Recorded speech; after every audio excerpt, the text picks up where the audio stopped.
Mga idol, kung matungayan mo man ang aking munting video ay sana nasa mabuti kang kalagayan.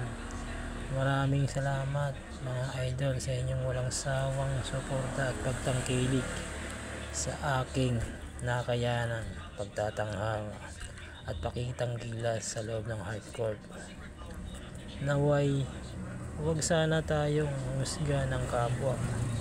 Ang isipin natin, tingnan muna ang dumi ng ating mata bago ang dumi ng iba. Paano mo makikita ang kasiraan ng iba kung sa sarili mo mismo ay may kakulangan ka? Kasi walang taong perpekto, hindi ang dakilang lumika. Kaya habang nasa daigdig ay gumawa ng kaaya-aya sa kapwa, maging sa hayop o kalikasan, para pagdating ng panahon, Diyos ang magagantimpala sa lahat ng mabubuting gawa. At kung kasamaan, bahala na sa iyo si Lucifer. Maraming salamat mga ka-idol. Sana paki-like and share and follow na rin ang aking page. Thank you very much.